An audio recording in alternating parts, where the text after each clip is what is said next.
muito bom, né? Então, pessoal, então hoje é a primeira fala desse ciclo que a gente organizou para esse semestre, do Futuros Presentes.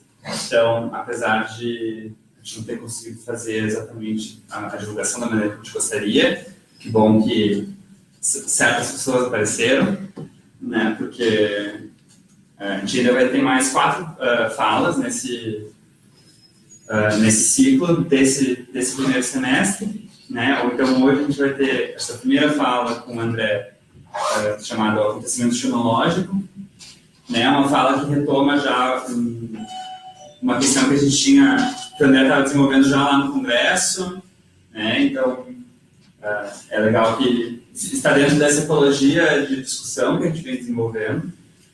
A próxima fala é uma fala minha, do dia 12 de junho, que se chama 4 perguntas sobre o fim e o começo dos mundos.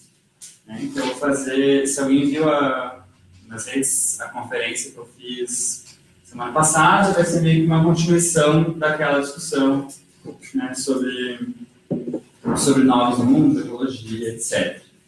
A terceira fala do ciclo vai ser dia 29 de junho, com a Débora Danowski. Vai ser 4 ou 5 maneiras de sobreviver ao antropoceno. Ela vai fazer uma fala / conversa com a gente no sábado de manhã, sobre a atualidade da pesquisa dela. E no dia 22 de julho vai ser a última fala desse semestre, que é uma fala da Alana Albuquerque, chamada Cronopolíticas da Ficção Científica, a Invenção do Futuro na Modernidade. Então, como quem já viu alguma aula do Futuros Presentes, ou teve alguma atividade, sabe que a discussão que a gente vem tentando desenvolver é uma discussão com, digamos, teoria atualíssima e ficção recente, para tentar desenvolver um debate sobre outros futuros possíveis, mas mais do que isso, futuros que já estão presentes entre nós e que a gente tem que estar atento a eles e pensar como potencializar esses futuros. Então, todas as falas, de uma maneira ou de outra, vão tocar nessa discussão.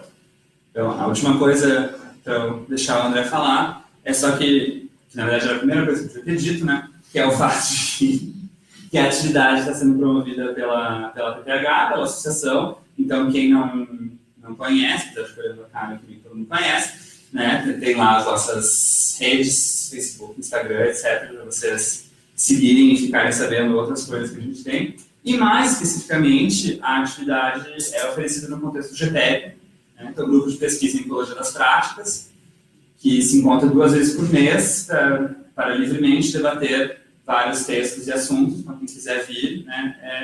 A cada 2 semanas, na sexta-feira, a gente tem um encontro. E, inclusive, tem amanhã. Vamos discutir o artigo Vida Precária, de Judith Butler, e o ensaio, o textinho, do Peter Paul Tilbert, Necropolítica Tropical. A gente vai discutir esses 2 materiais amanhã. E o último aviso em relação a isso, então, esse ano, pela segunda vez, o GPEP está organizando o seu congresso, o Congresso Cósmico em Ecologia das Práticas. Eu recém divulguei a chamada, algumas pessoas já devem ter visto nas redes da associação, mas o congresso já aconteceu a primeira vez ano passado, em agosto, foi muito legal. Teve muita gente, muitas discussões legais. Então, acho que dessa vez, inclusive, acho que a gente vai ter questões infraestruturais melhores, dessa vez acho que a gente vai poder acomodar mais pessoas que aqui, com aquela circulação de, sei lá, 150 pessoas, não estava atendendo, Então, acho que dessa vez vai ser melhor ainda em todos os sentidos. Então, dito tudo isso, deixo vocês aqui com o André Araújo para falar o que quiser. Tá. Obrigado, Fernando. Eu vou ajeitar aqui, abrir minha fala aqui. Bom, obrigado, Fernando, pelo convite e, enfim, de certa forma também organizei, uma coisa, organizo para si mesmo, passo e cabecei, mas, enfim, como disse o Fernando, essa fala faz parte já de um lance que a gente está desenvolvendo já faz alguns anos. Uma pesquisa, começou com uma pesquisa coletiva, minha e do Fernando, se desenvolve sobre ficção científica, basicamente, a partir particular, inicialmente, e depois a partir também do reconhecimento enfim, de questões bastante relevantes trazidas pela ficção científica, especialmente quando tomada em conjunção com determinadas teorias, autores e autoras contemporâneos, de filosofia, antropologia, etc. A gente via que tinha uma junção interessante, talvez, ali para trabalhar. Então, a gente está nessa pesquisa, eu e ele, uma pesquisa coletiva, já faz, acho que uns 3, 4 anos, que daí virou várias coisas, e inclusive um curso que a gente deu já 2 vezes, muitas pessoas que estão aqui participaram, da primeira ou da segunda edição do curso, e daí esse ano a gente achou mais legal também, né, questões da vida, não é sempre que a gente está disponível para ficar, né, 2 meses fazendo aula toda semana, 1 mês fazendo aula toda semana, fazer ciclo de palestras, e, bom, como ele falou também, não negaremos, tem a ver também com o fato da Débora ter pilhado de participar disso, ter se envolvido com o trabalho, que ela é uma filósofa talvez até fundamental porque a gente faz, então ela vir aqui para Porto Alegre e querer participar foi importante, então a gente montou esse ciclo de palestras baseado nisso. Então, enfim, tudo que eu vou falar aqui tem, sem querer implicar o Fernando em qualquer coisa, mas é atravessado por uma pesquisa coletiva, apesar de, obviamente, né, alguns trabalham com pesquisa, trabalham com, né, vocês fazem, as paradas elas vão, né, tipo, saindo meio assim. Isso aqui é o desenvolvimento de uma pesquisa que eu faço com o Fernando, mas ela tem muito a ver com preocupações particulares minhas também, assim como as coisas que o Fernando faz sozinho também tem a ver com o que a gente faz junto e etc. Bom, mas enfim, antes o nariz de cera, mas antes de começar de fato, eu não fiz uma fala, assim, uma conferência, uma coisa assim. Às vezes a gente é obrigado a fazer esse tipo de coisa, mas eu não me sinto muito confortável em parar, fazer um texto. Então, o formato eu fiz mais ou menos como se fosse, tipo, uma aula do curso que a gente dava. Então, eu digo isso justamente para dizer, sintam-se à vontade para me interromperem. Assim, não vai ser um raciocínio linear, com início, meio e fim. Bom, espero que tenha pelo menos um início, meio e fim, mas não é um texto, assim, é mais questões que me preocupam, que eu acho interessantes, e também tem a ver com o início de uma pesquisa, daí mais particular, que eu estou começando a pensar que é menos amplo, mais restrito que ficção científica, é uma pesquisa sobre ET, alienígena, esta figura que me interessa muito, até porque eu venho, assim, minha vinculação institucional mais imediata é com o campo da comunicação. E eu acho que, bom, tem ali alguma coisa interessante, especialmente a partir de alguns autores e autoras de ficção científica, que trabalham essa problemática da comunicação de uma maneira interessante e que coloca problemas, talvez legais, assim, para discutir um pouco mais de cuidado e não só em mesa de bar, assim. Que, na verdade, também é a mesma coisa. A mesa de bar é todo cuidado do mundo. Eu acho que os melhores raciocínios até são feitos ali. Então, o nome da palestra, do encontro, que também tem isso, né? Dificilmente se reúnem, sei lá, 20 pessoas para falar de ET, assim, né? Então, acho que é bom aproveitar isso também para as pessoas falarem de alienígena e a gente discutir isso, porque eu quero saber também que as pessoas, vocês, especificamente, amigos e amigas, interlocutores importantes, pensam sobre isso. Mas, então, como eu estava dizendo, o nome da fala do encontro o nome é Acontecimento Xenológico, que é um nome pomposo para, no fim das contas, falar de alienígenas. Eu estava falando com o Fernando agora de tarde e eu falei assim, cara, eu acho que eu vou passar grande parte do tempo discutindo o título, assim, porque foi um título que surgiu meio do nada e ele é pomposo, mas eu acho que tipo, dá para partir dele. Mas eu já digo agora, de saída, que não é uma palestra sobre, tipo, ufologia, assim, não é sobre teorias da conspiração, coisa do tipo, apesar de eu gostar muito, poderia ser. E também não é sobre ciência de busca de extraterrestres. Existe um campo bem constituído até. Eu esqueci, tem um livro bem legal que saiu ano passado, eu acho, fim do ano passado, em inglês, mas muito provavelmente vai ser traduzido, porque é bem um livrinho que é traduzido, que chama Out There, e é sobre o estado contemporâneo de, tipo, busca por inteligência alienígena, fala como é que funcionam os laboratórios e tal, é bem informativo, é meio formato de reportagem longa, assim. Inclusive é muito doido, fala isso, a busca por alienígenas, não sei o que, e antimatéria. É tipo assim, 3 temas muito nada a ver, assim, entre si, mas enfim. Mas não é sobre isso também. Então não é nem sobre ufologia, nem sobre as pesquisas, mas a gente pode falar disso também, porque eu gosto desses 2 campos bastante. Apesar de não me considerar um ufólogo. Meu conhecimento é bastante limitado, apesar de ser muito rico, né? A ufologia produz coisas muito interessantes, mas eu conheço muito pouco.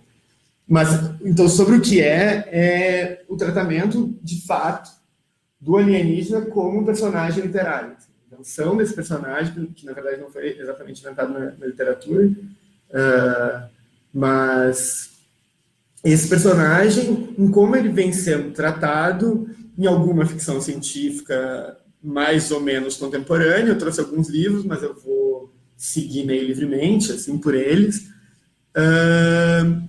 E é mais ainda, o que eu quero falar, é um pouco mais limitado ainda do que ser sobre o alienígena, a figura do alienígena, que é especificamente um tipo de narrativa que tem alienígenas como personagem, que é a chamada história de primeiro contato. Então, essa figura me interessa muito, a figura do primeiro contato. Então, mais ou menos é quando seres humanos, em geral, mas não apenas, se deparam com uma espécie inteligente pela primeira vez, que não é do seu planeta, apesar de ter narrativas que esse tipo de encontro, de primeiro contato, acontece dentro do próprio planeta e a ideia de alienígena acaba sendo um pouco relativizada. Mas, de maneira geral, é basicamente isso. Né? Vou falar sobre este momento de contato pela primeira vez entre a raça humana e pela primeira vez encontrando uma inteligência que não a única que até o momento conseguiu codificar como inteligência, que é assim mesmo. E por que isso me interessa também? Eu estava falando da comunicação, porque eu acho que nessas narrativas ficcionais do primeiro contato, apesar de haverem muitas narrativas de primeiro contato que não são de alienígenas, né? Existem, tipo, antropologia contemporânea, muito trabalho em cima da narrativa de primeiro contato, e também um momento fundamental é o final do século XV. É XV, né? Final do século XV, quando as navegações europeias chegaram aqui na América e acabaram encontrando pessoas que eles não imaginavam que existia até aquele momento, né? E uma narrativa que a gente, de primeiro contato que a gente aprende, conhece bem, é a famosa Carta de Pervaz de Caminha. Essa é uma narrativa de primeiro contato importante. E, enfim, no final do século XIX e no século XX, esse dispositivo, digamos assim, acaba indo para a ficção científica, e daí se codifica mais claramente essa figura do alienígena, né? No momento onde o colonialismo já, em maior ou menor grau, já dominou o planeta todo, não se tem mais para onde ir, começam as narrativas extrapolativas, especulativas, pensando para fora do planeta. Né? Outros encontros que não aqueles que já tivemos até agora. A mente colonialista europeia achou que o planeta já tinha dado tudo que tinha para dar em termos de encontros com outras inteligências, né? Que a mentalidade colonialista, ela se expressa muito nessas narrativas, né? O modo como, já estou dando pequenos espaços, mas o modo em geral como se entende esse primeiro contato é muito próximo de como a Europa constituiu essa figura do estrangeiro e como a tratou desde sempre, né? Especialmente até os anos 60, da ficção científica, o modo como o primeiro contato se desenvolve é a partir de um conflito bélico. As narrativas de invasão. Inclusive tem um nome. Assim, não se fala a narrativa de alienígenas chegando na Terra. a narrativa da invasão. Estamos sendo invadidos, precisamos lutar contra, nesse caso, os ETs, mas já foi contra os Bardos, já foi contra os Vikings, já foi contra né, uma miríade de povos. Mas aí, do ponto de vista da comunicação, isso me interessa muito, para além desse aspecto antropológico, eu acho que é interessante, porque a partir dos anos 60 se começa a ter um olhar um pouco mais cuidadoso, na ficção científica em geral também, não apenas nesse tipo de narrativa, o que depois veio se constituir como eles chamavam uma ficção científica de nova onda, New Wave Science Fiction, que é um tratamento um pouco mais refinado e não tão tosco acerca das figuras próprias que a ficção científica vinha trabalhando, os seus personagens característicos, robôs, ciborgues, alienígenas. Então, nesse momento, né, tem a figura do K. Dick, que é importante para mudar um pouco o tratamento do ponto de vista reflexivo a respeito dessas figuras, desses personagens, e o alienígena acaba entrando junto. E daí, né, nesse movimento, muito do que se escreve e se desenvolve tem a ver com uma perspectiva não tão bélica e conflitual como o alienígena, mas uma perspectiva um pouco mais abraçativa, digamos assim. Mas daí se cria, né, a necessidade de fazer um experimento de pensamento, que é como vamos manter uma relação minimamente compreensível com esses seres. Então é preciso criar um espaço possível de comunicação. Pelo menos isso como um imperativo comunicacional que existe, é importante, né, no pensamento contemporâneo, não sei se ele é importante em si próprio, mas as pessoas, a sociedade, se organiza por isso, né? Primeiro eu preciso comunicar, seja lá o que for, para poder criar um tipo de relação minimamente significativo. Então, eu entendo que as narrativas de primeiro contato, ou pelo menos a perspectiva pela qual estou tratando elas, é que elas sejam uma forma de especular ou de fabular sobre o limite da nossa imaginação acerca de formas possíveis de comunicar. Quais são os modos esdrúxulos pelos quais escritores de ficção científica inventaram um jeito de criar uma interface comunicacional com aqueles com os quais a gente não partilha, praticamente nada.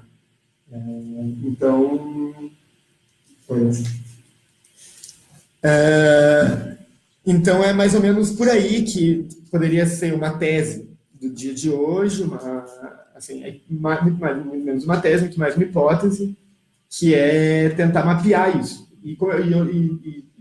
Assim, tudo que eu estou falando vai ser tudo na base da promessa. Assim. Não tem nenhuma realização concreta, não tem essa pesquisa feita.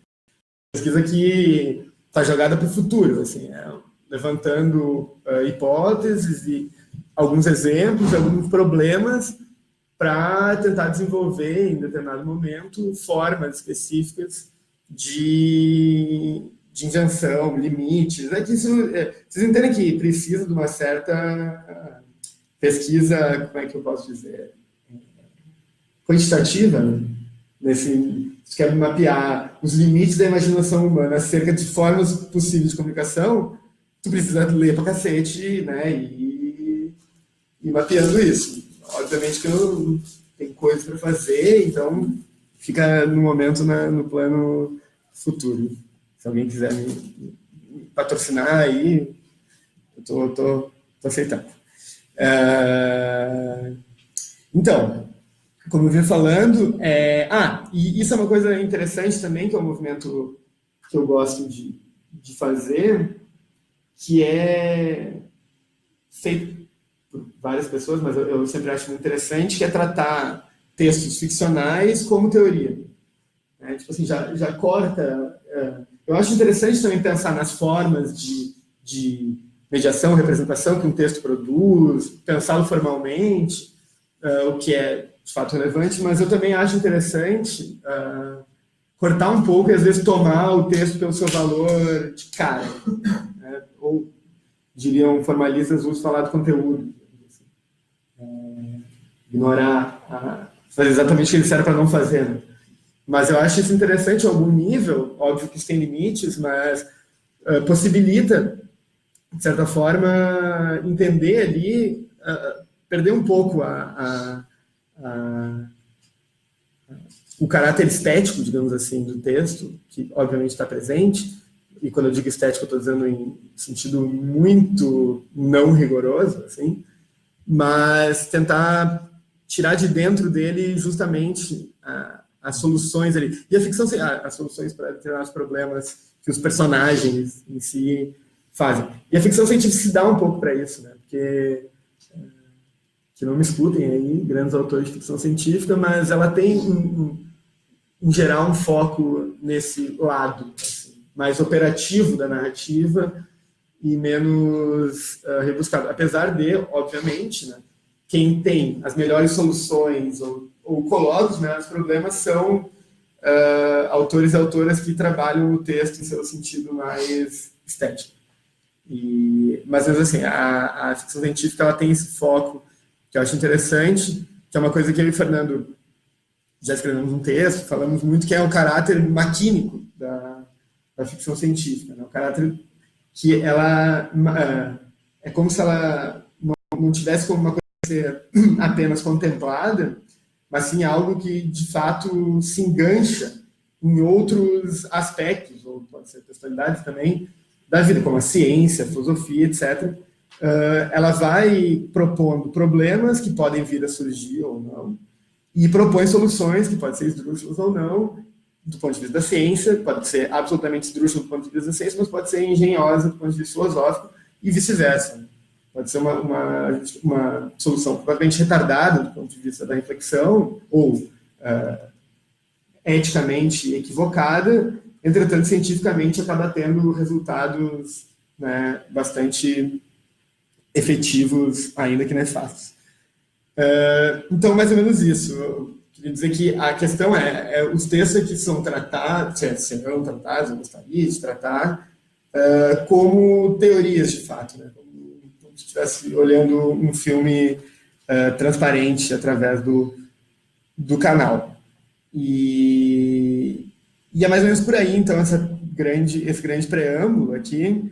Mas antes eu queria dizer também que que a questão alienígena ela se torna interessante para mim, ela aparece muito violentamente para mim, até como um campo interessante de tratar, porque outras pessoas da minha volta pesquisam questões que me interessam muito, das quais eu não tenho competência nenhuma para tratar.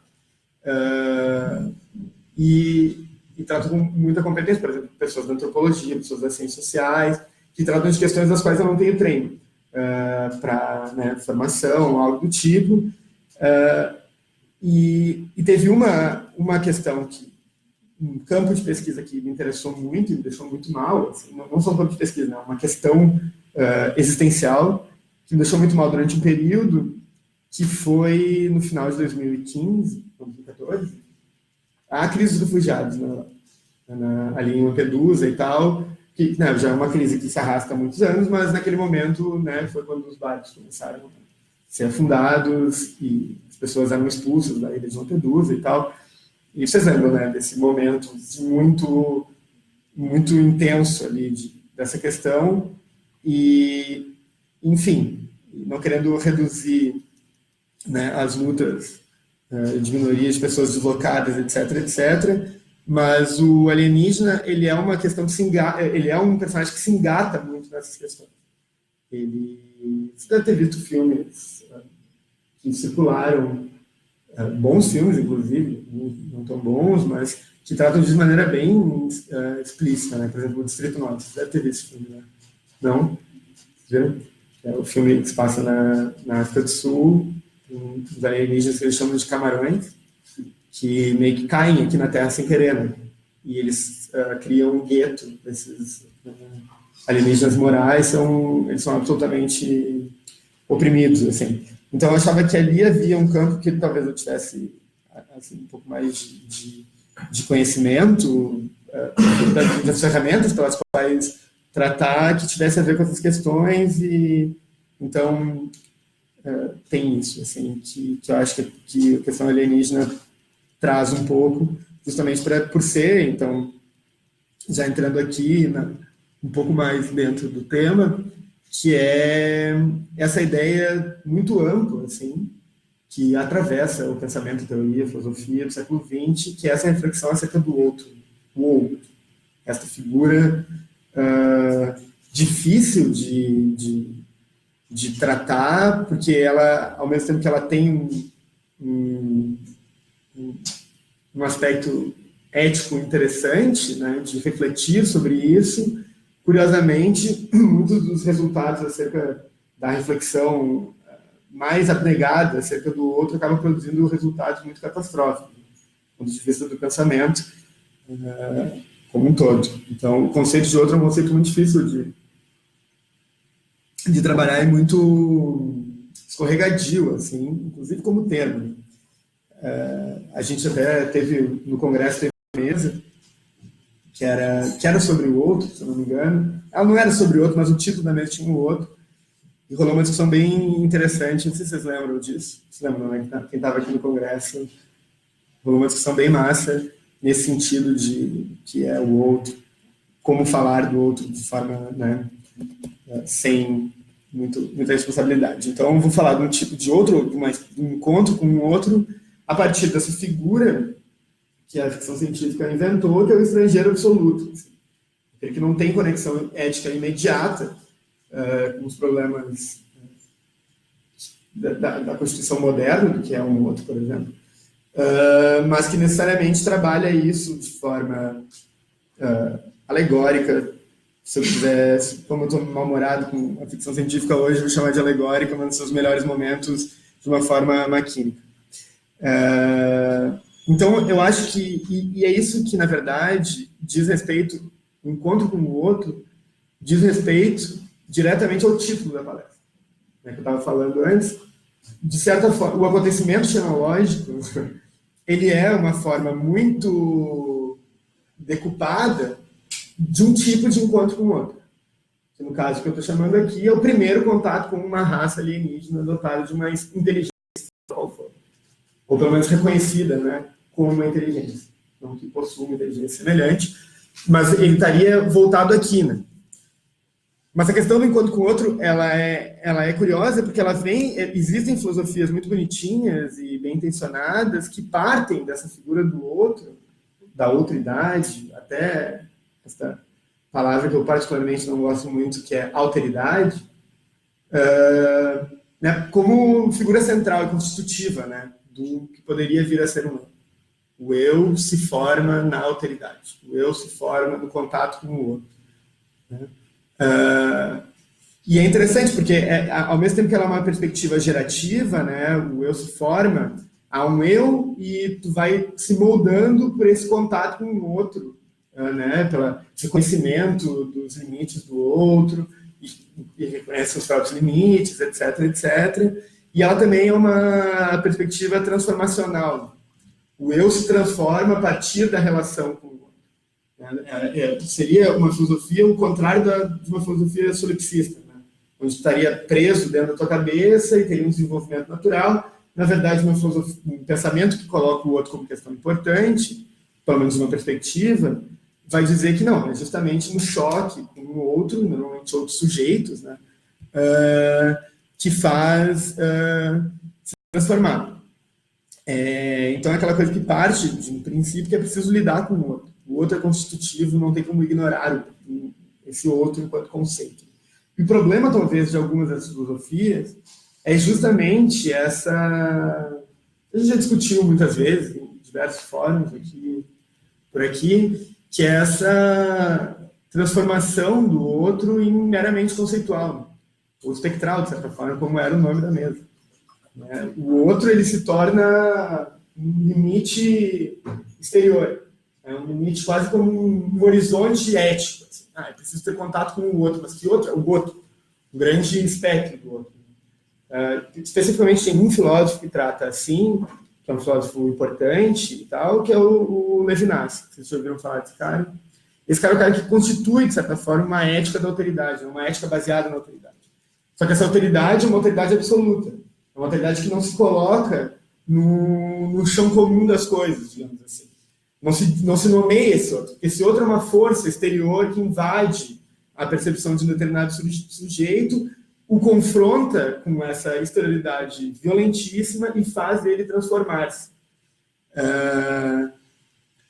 Então, existe, eu até escrevi aqui, mas quase um fetiche de uma outra idade, assim, muito parecido também como depois, o leitor atento, inclusive seguidor até em alguns momentos, do Levinas, que é o Jacques Derrida, né? Vai trabalhar a perspectiva do outro, também influenciado pela psicanálise, mas por outro caminho bem distinto, que, né, na psicanálise o outro também é uma figura muito fundamental, mas ele vai tratar esse outro como essa possibilidade de encontro violento e transformador.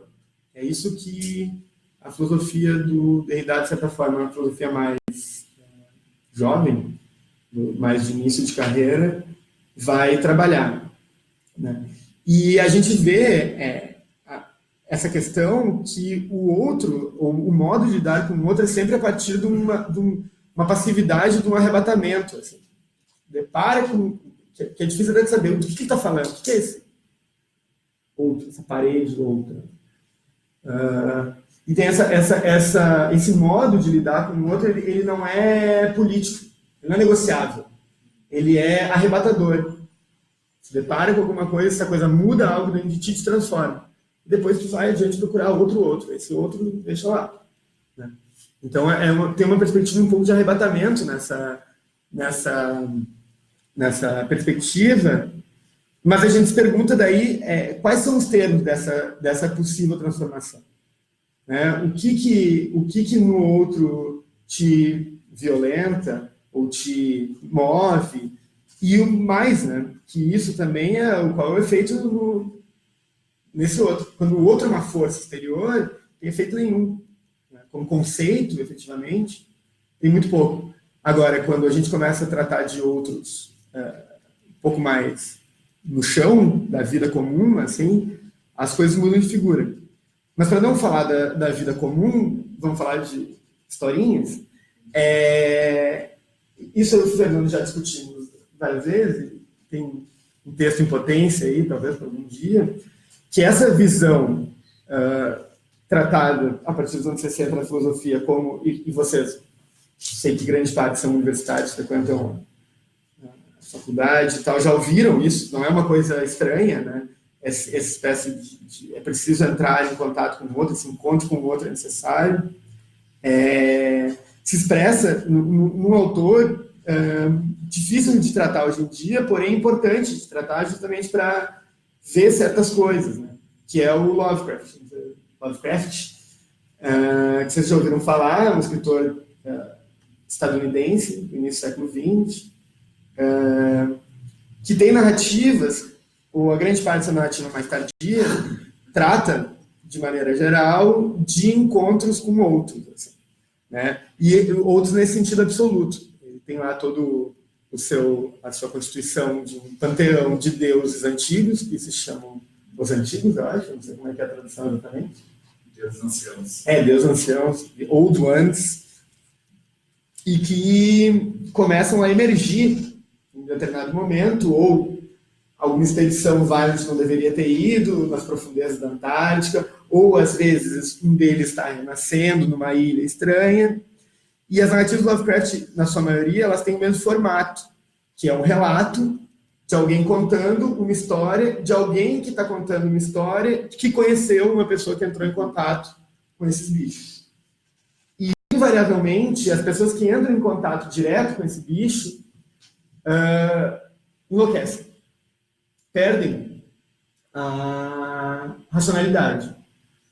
Então, o contato com esse outro ele é tão arrebatador que rompe com as estruturas próprias do que a gente vem chamar de racionalidade, ego, etc. Então tem aí um encontro realmente transformador com um determinado outro, um alienígena, no caso. Entretanto, não há qualquer tipo, nas narrativas do Lovecraft, qualquer tipo de negociação com esse outro. Esse outro ele não deixa de ser, ele é apenas um objeto de transformação. Um objeto tal como esse conceito de outro poderia vir a ser. Mas o Lovecraft vai um pouco mais adiante, e é interessante, apesar de ser...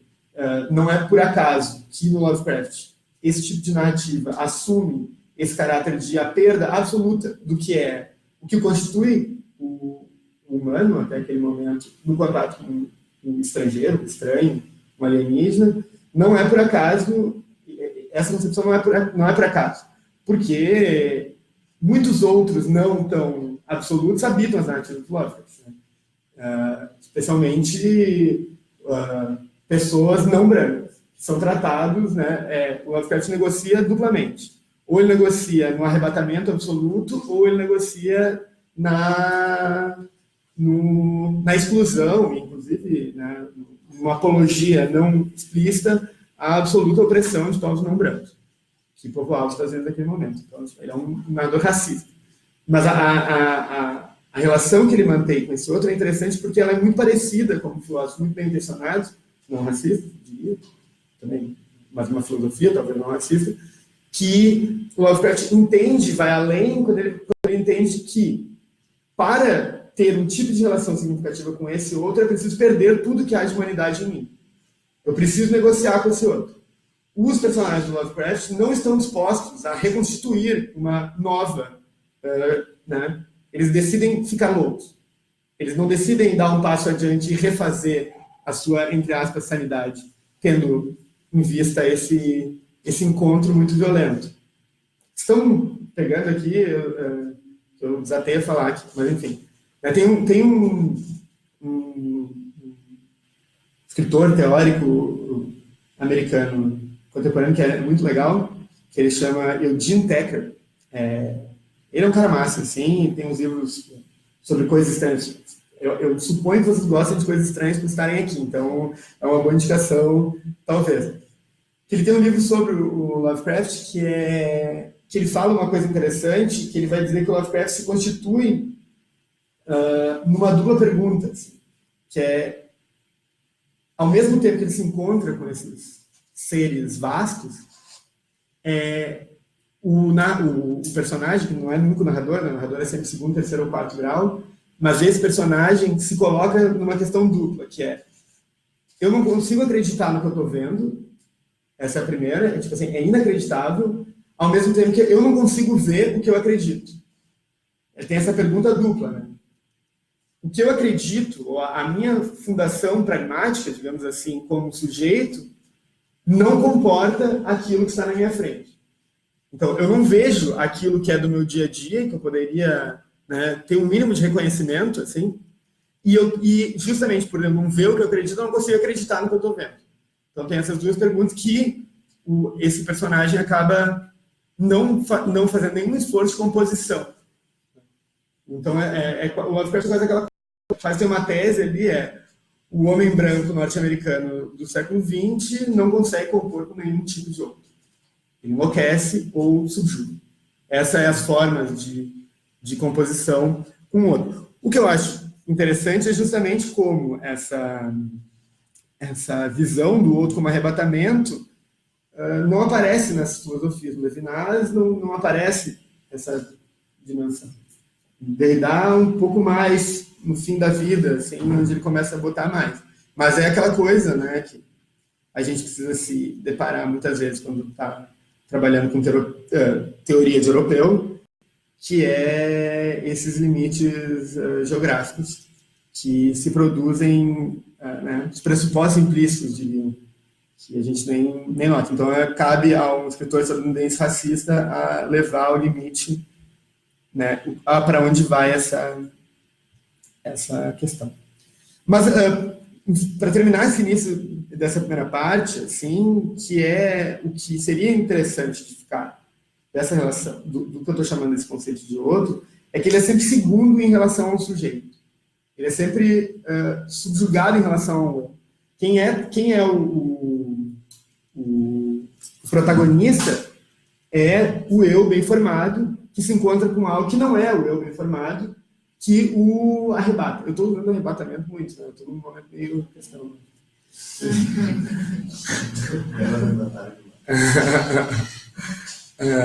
Então, o conceito de outro é sempre segundo. Né? Ele é um conceito muito próximo com o conceito de objeto. Então, existe essa relação própria entre o sujeito e aquilo que o sujeito não é. fundação da filosofia do Hegel é isso também. A relação do sujeito com o não sujeito, faz uma mediação, enfim. E é isso. Mas então é sempre centrado nessa figura do sujeito constituído. Se tem alguma pergunta, quer fazer algum comentário sobre esse tema, eu vou seguir. Mas podem fazer. Eu queria que fosse mais dialogado. Assim, eu estou falando há meia hora já, eu acho. Muito bem. Então, Por favor. eu não conheço, se eu consigo falar o Lotper e de obras baseadas, tipo, que copiam eles, né? Que elas diferem tudo, né? Mas você colocou que ali o branco americano você conhece só tem uma relação com o outro que ele perde, né? Ou subjuga. Mas os próprios outros são subjugados? Não, os subjugados seriam tipo, os que dá para lidar, por exemplo, né? Os povos de fato, os ex-escravos, etc. Os old ones, eles ficam nesse ponto do... Vamos botar entre dois, assim como ele tem duas atitudes em relação ao outro, que é ou esse se perder, enlouquecer, e o subjugado também fica no espectro dos outros, né? Um outro que é muito superior à capacidade do sujeito e um que ele julga muito inferior. Então, seriam esses dois polos, assim, onde ficam essas duas atitudes. Mas ele só reconhece nesses dois polos, ele não reconhece no outro polo, não reconhece um espectro. Mas espectro no outro sentido de espectro, né? O espectro do Pink Floyd, né? Mas, enfim. Fala, por favor. Toda a Constituição e tal, né? Eu pensei um pouquinho assim, nessa relação de se estabelecer para uma Constituição e, em alguns momentos, isso atravessa o que eu falo, eu fico perguntando assim, da necessidade de uma violência para isso, né? E aí eu fico pensando nesse sentido, assim, de, bom, tem um subjugado de subjugação, que se coloca nessa relação do homem branco e tal, mas o quanto também de uma influência não é reconhecida nesse encontro, assim. Sim. De alguma forma é absorvida e não percebida, nesse sentido, assim. Não, eu acho que, tipo, se a gente mesmo tratando o outro como absoluto, assim, sem dúvida nenhuma, tipo, existe esse tipo de violência contaminante, assim, que se dá em relação a si mesmo. Assim. Agora, eu acho que essa violência só é positiva, digamos assim, no sentido que quando o outro é conceitual. Quando ele é, ou maior ou menor grau, absoluto. Eu acho que pensar um conceito de outro que seja aberto à negociação já é outra história. Quando penso que não é aberto à negociação, que é só uma relação assim, esse é o formato que as relações vão tomar com outros reais. Se tu faz um conceito de outro aberto à negociação, ou aberto a um tipo de composição, ou aberto a um tipo de relação mais constitutiva que não seja aquilo que acontece só no sujeito afetado, eu esqueci se eu falei que se tu não constitui, mas enfim, eu acho que, para não perder na frase muito longa, cheia de aposto, eu acho que a questão é justamente essa. Não é que constituir um outro conceito de outro vai te eximir de qualquer tipo de violência. Né? Eu acho que a violência ela é constitutiva disso. Assim. Conflito é constitutivo. Mas depende da ordem do conflito. Qual é o conflito que se coloca? Né? Um conflito de negociação de política, por exemplo, né? Ou se é um conflito de ordem absolutamente... Mas calma, não sei se eu respondi muito, mas... Eu também não estou claro da linha. Beleza, vamos indo adiante, vamos deixar isso aqui no ar. Aí a gente vai vendo. Mas, assim, indo um pouco mais além, assim, agora... Além não, mas caminhando um pouco em direção a algum lugar, eu queria voltar para o nome que eu acho que é interessante, que é o primeiro contato. A ideia de primeiro contato. A gente estava falando, né? O primeiro contato é este acontecimento absolutamente singular quando, pela primeira vez, a humanidade se depara com né? Seja com seres, seja com a evidência de seres, seja com traços de seres que só podem ser dotados de alguma ordem de inteligência minimamente parecida com a nossa. Assim, pelo menos que funciona, que a gente possa reconhecer como inteligente. Então, esse primeiro contato sempre tratado como uma experiência singular, única, fundamental, e é o primeiro. Mas se a gente pensa que já tem toda uma estrutura articulada a partir do pensamento, a partir não do pensamento, né, só, do modo como nos relacionamos coletivamente, de como se tratar o outro, a ideia de primeiro contato se relativiza um pouco. Porque o primeiro contato já está preparado. Antes do primeiro contato já tem uma estrutura pronta para ser ocupada por esse outro, né? Por esse alienígena, digamos, para tematizar a máquina. Então, o primeiro contato, e isso é interessante nas narrativas de ficção científica, nas boas, ele nunca é tomado com uma grande surpresa e num contato tão Lovecraftiano, assim, dessa surpresa. Por quê? Porque já está, de certa forma, já há uma estrutura de primeiro contato muito estabelecida. Vocês entendem isso? Essa questão que tipo, já existe uma posição que toda vez que outro ser vai vir ocupar. Um tipo de constituição de pensamento que é, de certa forma, a constituição da qual fazemos parte em maior ou menor grau, apesar de morar no Brasil também somos em maior ou menor grau colonizados. Então é difícil, né, saber, mas essa visão já coloca uma estrutura anterior. Então, talvez mais do que um evento disruptivo, esse primeiro contato ele é o preenchimento de uma tabela. A tabela está pronta, já sabe mais ou menos como vai tratar dentro desses polos né, que a gente estava falando. De certa forma, já existem diretrizes metafísicas que a gente pensou, constituiu, entendeu, conceituou, e é a partir dessas diretrizes que a gente vai entender o que nos aparece. Né?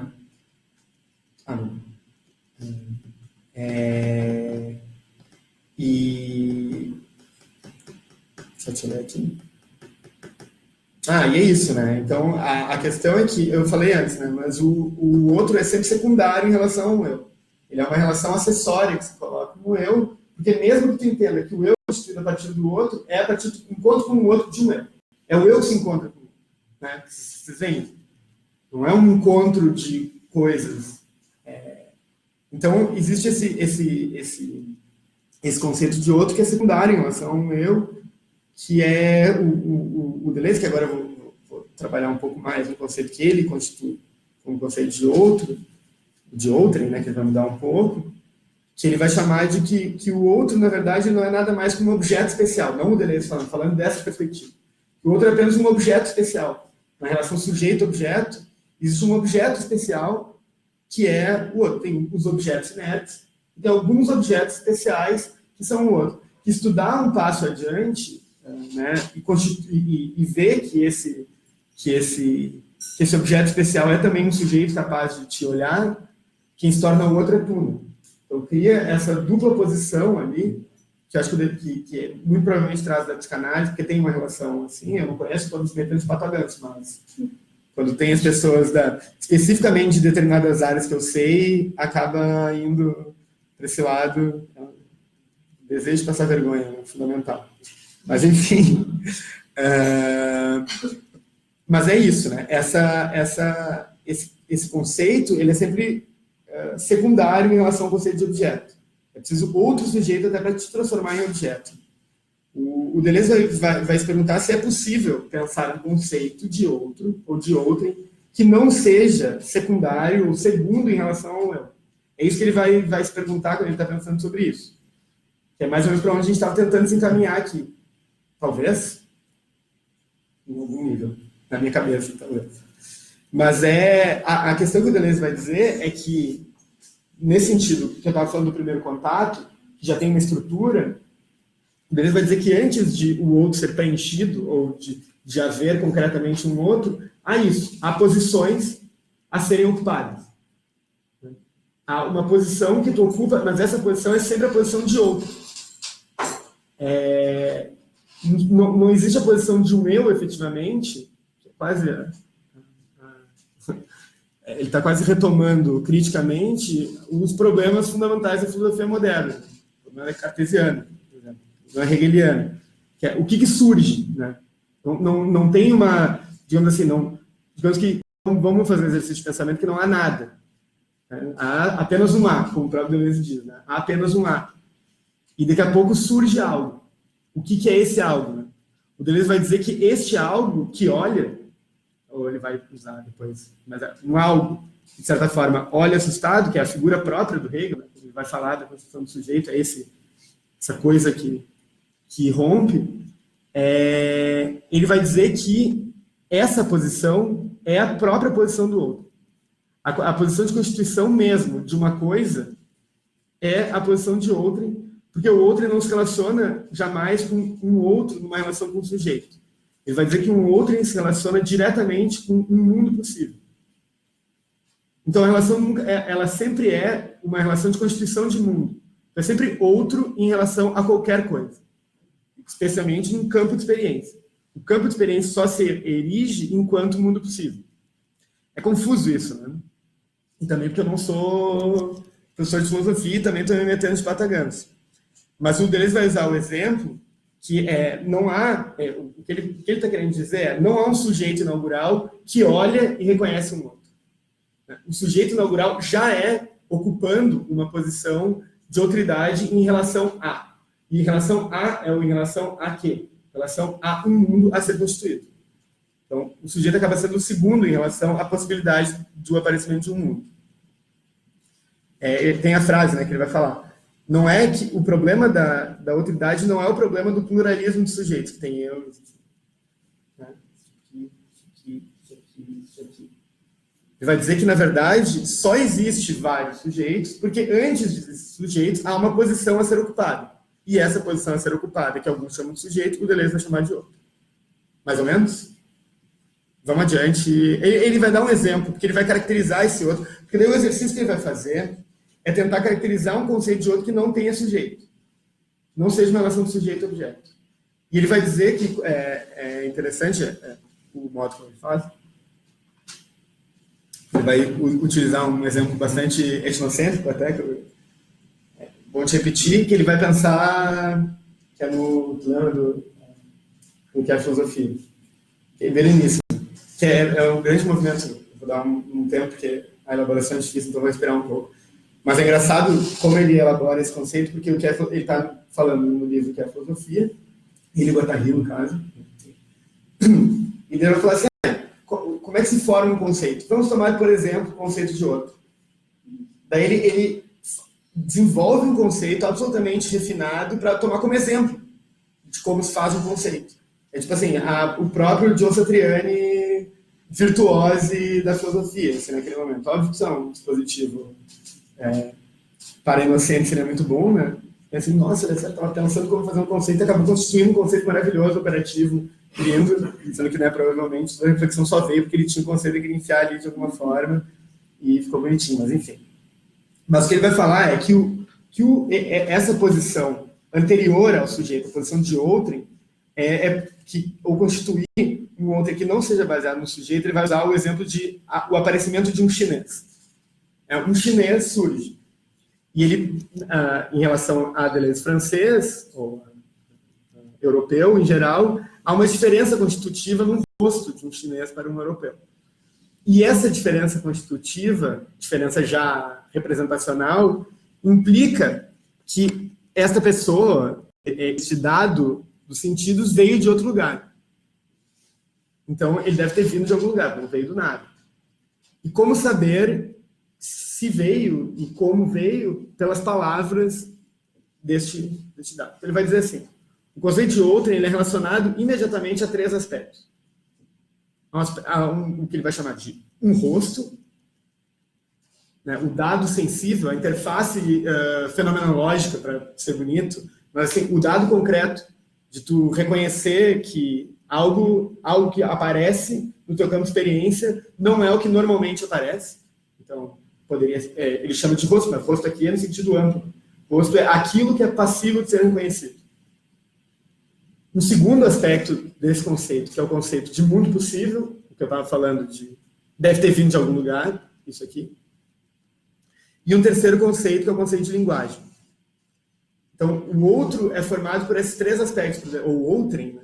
Formado por esses três aspectos do Deleuze. Um rosto, ou uma interface fenomenológica, interface comunicacional, poderia até se dizer. Um mundo possível, ou seja, um coletivo capaz de dar vazão a esse existente.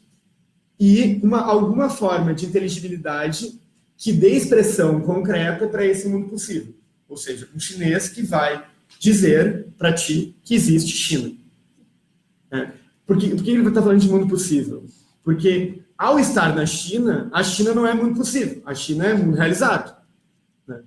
O mundo possível é aquele que está, não, de certa forma, atualizado naquela relação. E não estando na China, como é que tu vai atestar a existência da China? Falar da China com uma linguagem, ou pelo menos um modo de expressão, que não seja o modo de expressão do mundo atualizado no qual tu está incluído ali. Ele tá usando exemplos de pessoas, seres humanos, etc., mundos aqui, mas a gente pode pensar o rosto como qualquer outra coisa que possa aparecer e a gente reconheça como algo que, ao mesmo tempo, expresse ou venha de um mundo que não é o mundo atualizado do qual que a gente está colocado aqui e possa dar testemunho, entre aspas, a uma existência a partir de sua linguagem. A existência desse mundo possível de forma virtual. Fala China, o cara vai falar, China existe, potência, eu vim da China, a China tem tal e tal regra, tem tal e tal cidade, tem tal e tal Deus, tem tal e tal relação entre as pessoas. Tudo isso é possível, né? A concretude da China é irrelevante nesse sentido. E eu acho interessante aí essa relação tripla, porque não entra na relação... O outro não está mais na relação sujeito-objeto. É uma relação entre o rosto, mundo possível e linguagem. E por que eu pego esse conceito? Porque eu acho esse conceito de outro interessante no Deleuze, porque ele é um conceito, de certa forma, operatório. E ele coloca para pensar um conceito operatório para pensar a questão do alienígena.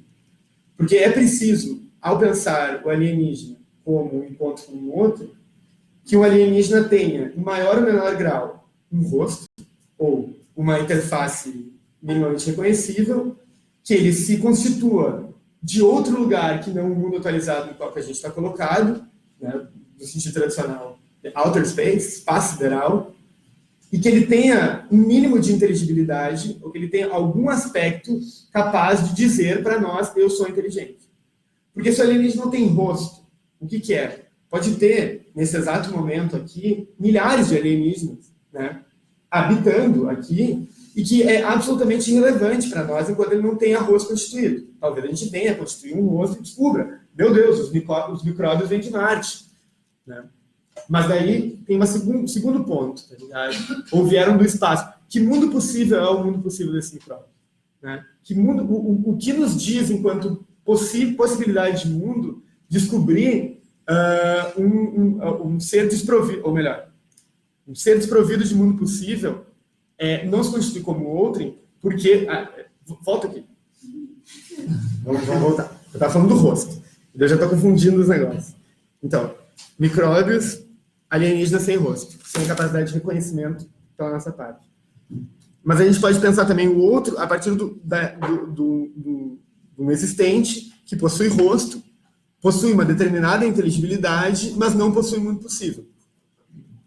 Não se constitui diretamente como um outro, porque é um rosto, é reconhecido como existente, uma mesa, por exemplo, mas uma mesa não tem linguagem, mas enfim, o Cássio é um rosto reconhecido, se comunica, entretanto, o mundo do Cássio é o mundo próprio do atualizado.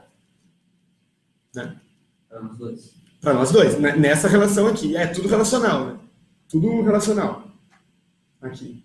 Então, o Cássio, de certa forma, não é um outro na relação constituída, um outro na relação constituída, porque não expressa exatamente o mundo possível.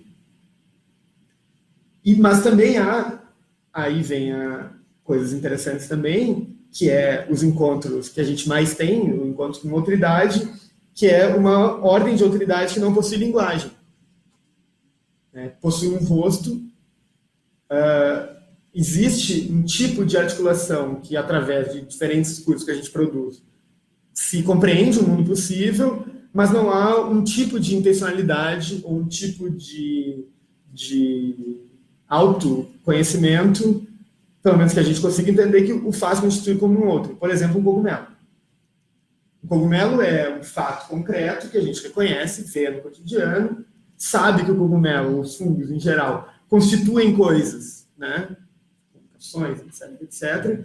Mas o cogumelo não consegue ainda dizer para nós, gente, que é um outro.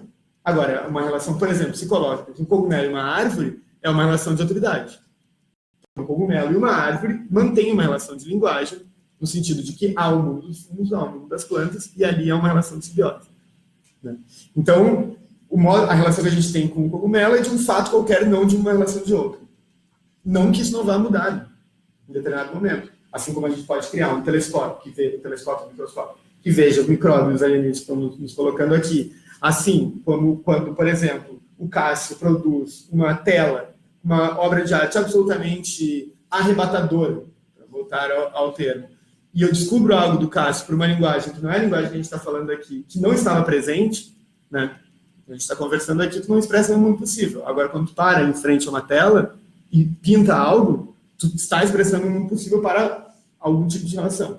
Não é contigo que eu vou manter uma relação de autoridade, vai ser com a tela. Mas tu expressou um mundo possível que não é um mundo atualizado. É por isso que o artista, beleza, é importante. E a gente pode, em determinado momento, conseguir criar um tipo de relação simbiótica com o cogumelo que faça direto a expressão do seu mundo enquanto linguagem. Então, esses três conceitos aqui eu acho interessantes, porque dá para ver bem certinho como escritores de ficção científica conseguem constituir aliens bem feitos, assim, que é, né, em maior ou menor grau, nessa relação com o rosto, que tem essa relação que eu acho interessante, que é não apenas a relação da corporalidade, que já é fundamental para ela mesma, mas demais, né, pensar como se imagina, essa constituição ficcional de um mundo possível, estaria expresso ali, né, no que a Ursula Le Guin chama de DIY Cosmology, ou cosmologia faça você mesmo, e a possibilidade de linguagem, ou linguagem no sentido muito amplo aqui, implícito.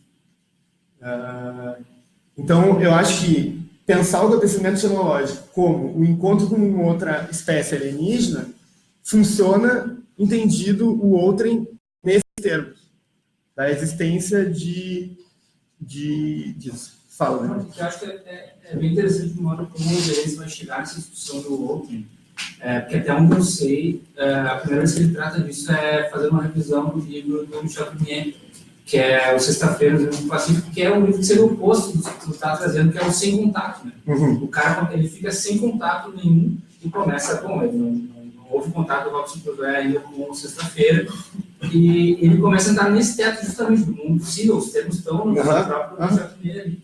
E é isso, tipo, a ilha para ele começa a se tornar um realizado só. Eu não tenho mais nenhum ponto de vista que me indique que quando eu não estou olhando para uma parte da ilha, a outra continua. Pelo tempo que ele seguiu ali na solidão, chegou a esse ponto. Assim, né? E, bom, aí vai desenvolver a história, mas o Deleuze vai tirar esse lance em outro. Exato.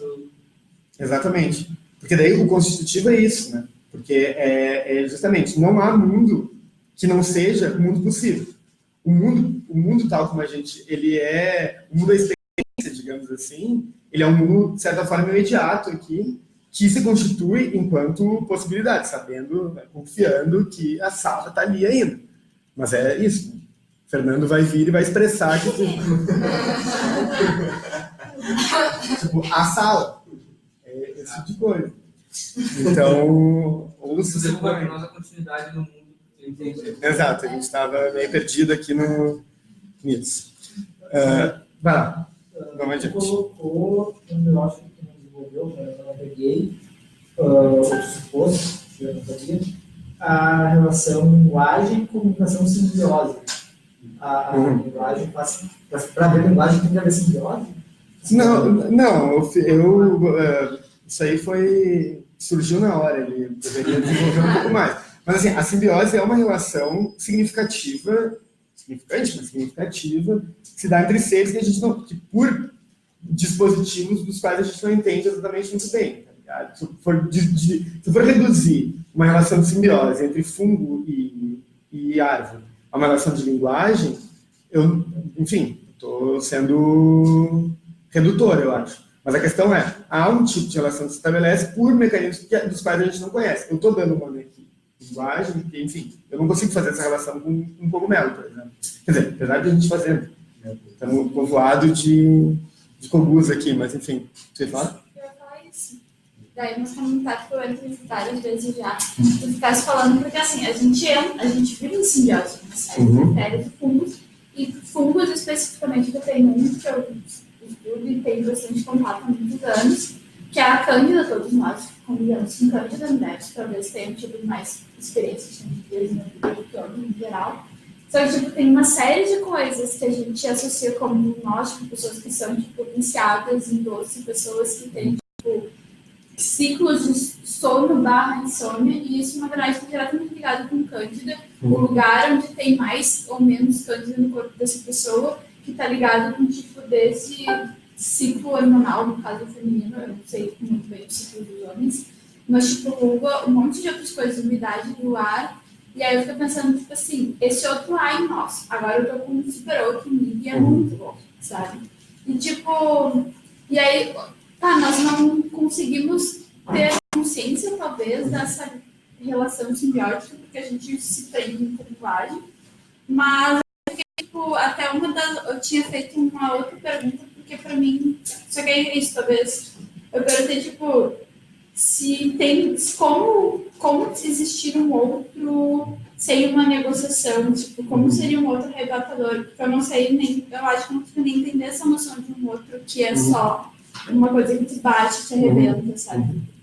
E como isso é só, tipo, isso, assim, tipo, e aí tava falando assim, talvez tem essa relação com ela, com os filhos, que nós não tem, e eu pensei, não, nós temos o que a gente não nomeia ela e por isso ela não é, porque eu não acho isso, assim, eu acho que são recortes diferentes que eu fazendo, né? Pelo menos sei, e aí eu não sei beleza, eu fico me metendo com vocês. Mas acho que não é uma questão de beleza, isso é uma questão, eu acho, concordo com tudo, especialmente esse tipo de relação que a gente mantém de simbiose, ora nos ajudando a viver ou aumentando a nossa potência e às vezes piorando um pouco, pega uma doença, às vezes, né? São relações negociadas um determinado tipo, porque eu acho que tipo, a existência do consciente pleno, assim, ele é bem pequeno em relação à pluralidade de relações possíveis que a gente mantém como um todo, né? Tipo, a gente mantém uma relação significativa com fungos e bactérias do nosso corpo que não são conscientes, mas elas estão lá, fazem parte, né? A gente tem uma bactéria dentro da célula. Eu acho isso muito bonitinho.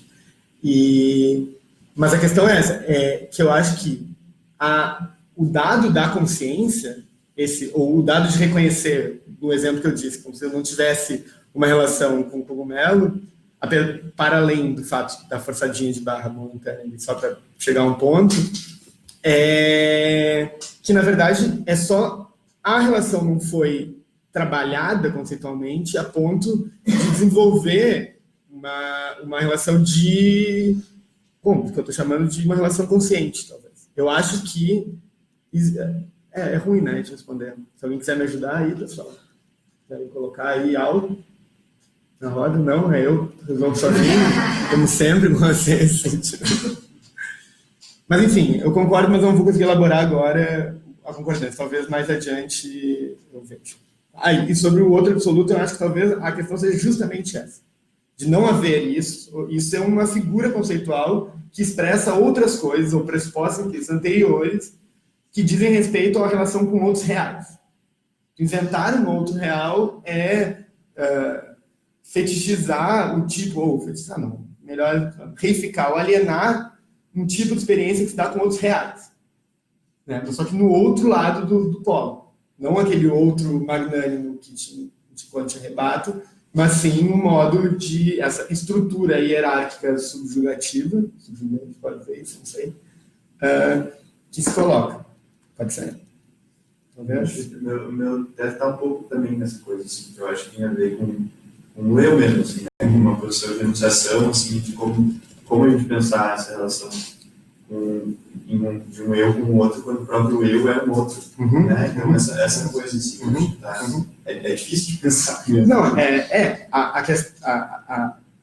eu acho interessante de pensar é quando tu abandona um pouco a ideia de unidade.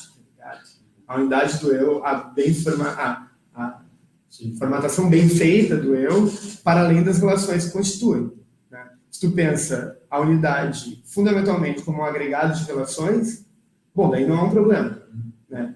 É um problema quando, e às vezes é confuso, porque a gente sempre está falando em termos de eu, de unidade, etc. Mas eu acho que quando o Deleuze, a partir, né, do Rimbaud, fala eu é um outro, eu acho que o que ele quer dizer é isso. Eu não é uma unidade fechada. O eu ele é formado, atravessado fundamentalmente por relações temporárias, né, de seres os mais diversos, ou pelo menos funcionamentos de seres os mais diversos, e que em determinado momento aconteceu e funcionou, e vai funcionar por um período, e daqui a pouco não vai funcionar mais. E vai virar outras relações. O vitalismo, de fato, ele não é o vitalismo do ser orgânico bem formado. O vitalismo é o vitalismo da possibilidade das relações. Não é nem da vida, né, o vitalismo aí. O vitalismo é a possibilidade de atravessar, que é isso. Né? As bactérias que tem no nosso estômago, os fungos que tem no nosso corpo, e mais que isso, né? Quando se fala em corpo sem órgãos, ele diz que se fala de certa forma. Tá? Assim, existe uma relação anterior à própria constituição do corpo, que, bom, beleza, assumiu uma forma temporária ali, com os órgãos em determinados lugares, que tem, né, na escala geológica, muito pouco. Se compara com uma montanha, um ser humano se compara com uma montanha, é muito pouco, né? A formação de longo prazo de uma montanha é a formação de curto prazo de um ser orgânico humano. Eu acho que é isso que é a questão. Quando tu para de fetichizar o outro como algo que não é tu, partindo do pressuposto que tu é uma coisa fechada, que tu é algo, daí o outro se torna um grande atravessador, né? Porque o outro é tu mesmo. Tu é a estabilização muito temporária de um feixe de relações muito amplo, das quais tu não tem, a grande maioria tu não tem nem ideia que estão rolando, né? Não apenas no teu corpo, mas na tua própria cabeça, nas tuas próprias relações, né? A psicanálise dá conta de um grande número dessas relações. A ciência contemporânea dá conta de um grande outro sem número dessas relações. Né? Medicina, biologia, química, que todas elas são relações que se atravessam e tal. E por isso que o Deleuze vai fazer isso. São outros que nos invadem, as bactérias que habitam a nossa barriga. Nossa, nós somos seres que hospedam, né? Não, elas são nós e nós somos elas nesse sentido. É difícil de colocar em termos de unidade, né? Mas, enfim, para além do papo de todo ser é uma ecologia, que é onde a gente estava, mas a questão para voltar aos alienígenas, a existência concreta do alienígena ela vai perdendo um pouco, quer dizer, ela não vai perdendo força, mas ela vai ganhando matiz, digamos assim. Quando a gente pensa, nossa, imagina a grande transformação que vai ocorrer quando vir um alienígena, aparecer uma nave aqui, nossa, mitos irão cair, etc, né?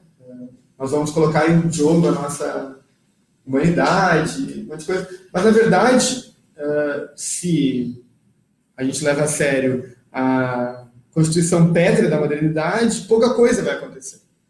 Né? Vai ser um acontecimento que vai ter várias dimensões, e a gente pode pensar um acontecimento político, um acontecimento econômico, um acontecimento religioso, um acontecimento científico, um acontecimento filosófico, um acontecimento em sua miríade de coisas.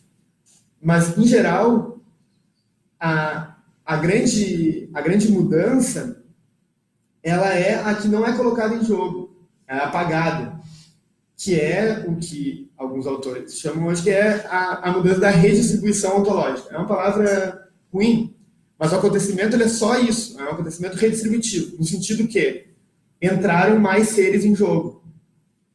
Havia aqui, né? Então, havia 7 seres, né, no mundo. Agora tem 8. Então, tu precisa, de certa forma, redistribuir. Primeiro, porque tu precisa botar dentro do teu universo conceitual um que não existia. E ao fazer isso, os outros ali vão ter que se organizar. Não tem mais ali, por exemplo, né, digamos que seja uma espécie inteligente, ou pelo menos ou pareça inteligente pra gente, a gente vai ter que, né, se colocar numa posição menor. Mas o acontecimento genealógico, esse que estava falando no início, pensando o outro nesses termos que a gente está pensando, ele é um acontecimento de redistribuição ontológica, ou redistribuição de seres. As coisas vão mudar de posição e a gente precisa reorganizar o coletivo a partir dessa redistribuição. Vai ser violenta? Vai ser, de certa forma, né, pensar essa redistribuição vai rolar. Mas não é nem porque essa redistribuição, ela vai ser, como é que ela vai ser feita? A partir de negociação, a partir ninguém vai ter uma experiência transcendental tomando esse conceito de outro, não estou, né? Que às vezes eu viro meio padre de Deleuze, como se Deleuze tivesse descrito perfeitamente tudo a realidade. Ele está falando a verdade, eu estou aqui só expondo a palavra. Mas assim, se tomarmos esse conceito como relevante para discutir, o que muda é se criam novas relações, se criam novas possibilidades de relação, sejam elas simbióticas, sejam elas conflituosas, sejam elas mortais, mortíferas. A gente não pode perder não pode perder de vista que muitas vezes, né, as relações que a gente entra não são a melhor coisa para nós. Faz isso bastante, consciente e inconscientemente. Então é mais ou menos aí que eu acho interessante de chegar, apesar de eu não ter falado de nenhum alienígena. Desculpa aí. Você estava querendo abstrair. Né? Mas é isso. Eu acho que pensar dessa forma coisas que eu sou um ignorante em antropologia. Eu leio meio fascinado, assim. Acho bonitas as palavras que eles usam e me parece que eles falam de coisas que eu acho interessantes, que eu tenho interesse em comum, mas eu acho que eu não entendo muito. Mas tem um livro massa, que eu até recomendo, que é um livro bem recente, que chama Comparative Metaphysics, ou Metafísicas Comparativas, de um cara chamado, eu nem sei de quem, é organizado por alguém X. Mas tem um texto do nosso querido Eduardo Vieira de Castro. E daí, a tese lá dos caras, são vários textos, né, mas a tese dos caras lá é que a antropologia deveria se constituir como uma disciplina de metafísicas comparativas. Essa que seria o jogo político que eles estão tentando jogar ali. Não é mais essa relação, voltando, né, a relação de eu e o outro sujeito e objeto, né, ou povo, civilizados e primitivos, etc. Com a descrição na antropologia, como uma descrição desses povos e tentar descobrir como que dali chegamos até aqui, que escada evolutiva maravilhosa foi essa e tal, que operativamente, por muitos anos, a antropologia como disciplina científica não, né, mas o que veio a dar origem à antropologia depois, eles vão dizer, não, talvez a disciplina seja, de fato, uma disciplina de metafísicas comparativas. Pode passar, Diana. Desculpe. Baseado na ideia do que eles chamam de um pluralismo ontológico, ou o reconhecimento de que há muitos mundos no mundo, que é o que eu queria dizer com a ideia de mundo possível. Há muitos mundos no mundo, esses mundos não se correspondem diretamente, não há um mundo do qual esses mundos partem, então a gente precisa entender como que eles funcionam em relação uns aos outros, então, comparar, né, as elaborações metafísicas de distintos mundos. E daí que eu chego nessa formulação da ficção científica, porque ela é, de certa forma, um tipo de fazer, ou pelo menos esse tipo, né, de alienígenas, o primeiro contato, é um lance de dados de tentar fazer um tipo de comparação metafísica a partir de um tipo constituído de humano e a partir de um tipo constituído de não humano. Ok? Ficou, mais ou menos? Pode ser? Tá. Querem fazer alguma pergunta? Depois eu vou... segue mais um pouco. Tá?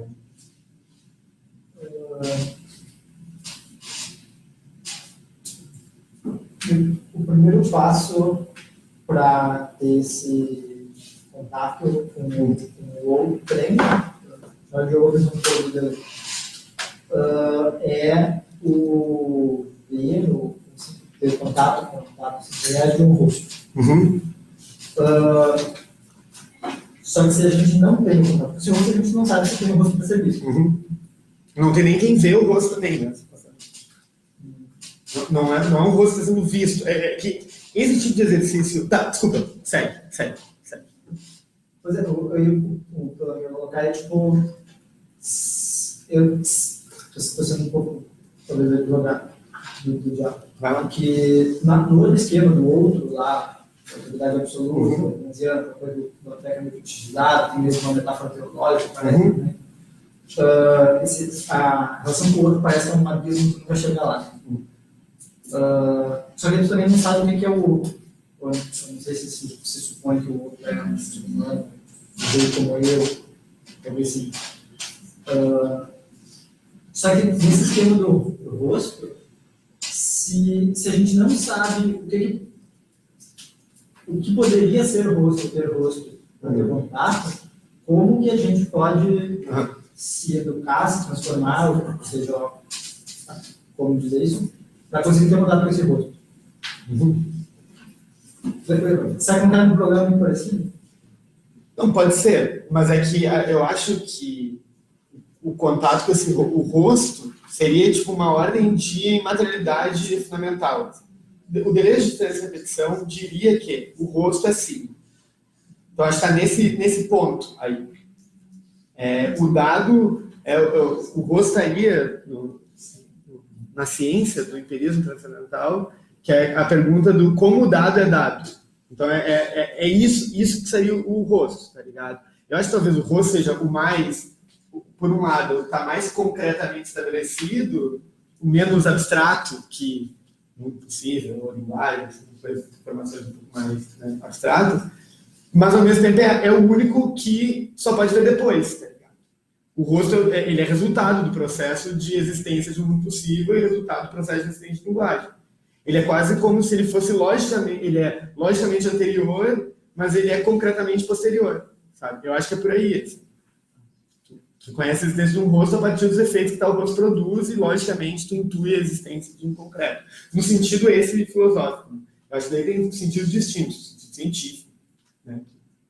Daí já é outros 500, eu acho. Uma ordem de, enfim, sei lá. Outras coisas que eu também não vou meter, tipo, mais de patagantes que eu já estou metendo agora. Mais alguém? Fernando? Eu anotou muitas coisas. Tá? Na verdade, sinceramente, não terminou de colocar no vídeo, mas tem uma questão sobre uma coisa que você falou várias vezes, que é esse requerimento da inteligência. Eu não entendo muito o que quer dizer com isso, nem qual a necessidade exatamente. A ideia da inteligência, ela é o requerimento da inteligência dentro da tradição da busca por vida extraterrestre. Eu acho que dificilmente se coloca em questão a existência de seres unicelulares ou assim simples fora daqui, o que um certo caminho de reflexão diria que esses seres simples eles são irrelevantes do ponto de vista do alienígena. O alienígena, a busca não é por vida fora da Terra, a busca é por vida inteligente fora da Terra. Então, a ideia de inteligência, ela, como tu bem destaca, ela se relativiza completamente quando a gente desloca a posição um pouco e vê o alienígena como uma possibilidade de um tipo de relação. Porque uma bactéria que vem de fora vai manter uma relação, a gente vai produzir um acontecimento xenológico da mesma ordem que assim, do ponto de vista ontológico, da mesma ordem, de diferentes graus, mas da mesma natureza que um ser inteligente. Eu acho interessante, não o requerimento da inteligência, se eu fiz, eu estou errado, mas eu acho interessante tratar com seres inteligentes no que eu pesquiso, porque existe a necessidade de uma altercação, pelo menos ali, minimamente reconhecível, assim, né? Agora falando de ficções científicas. Tem uma recente, não por acaso chama Semiose, que é muito legal, de uma mulher chamada Suburb, que uns astronautas vão para o planeta, porque o planeta lá tem uma parada que eles querem, e o planeta é tipo muito dominado por plantas, tá ligado? E a relação que eles mantêm com as plantas, aos poucos, ela começa a se tornar uma relação de tipo invasão de livre-arbítrio, por exemplo, que tu estava dizendo do fungo. O fungo começa a querer mais doce, por exemplo. É tu que está querendo mais doce ou é o fungo que está querendo mais doce? Sabe? Esse tipo de relação entra num tipo de, não de livre-arbítrio, mas de autonomia do sujeito, né? E começa esse tipo de relação, porque a relação ela é contínua. Eles não entram em nenhum tipo de relação de linguagem efetiva com aqueles seres. Mas aqueles seres, eles têm um tipo de comportamento mais invasivo, ou pelo menos até onde a gente entende a nossa relação com as plantas é mais invasivo, que se coloca ali como, e daí vem essa pergunta, que eu acho que essa é a pergunta que me interessa, que é como me comunicar com esse ser, de forma inteligível. Então, por isso, inteligência é um nível, porque a pergunta também ela é guiada por isso. Quais são as formas de comunicação inventadas?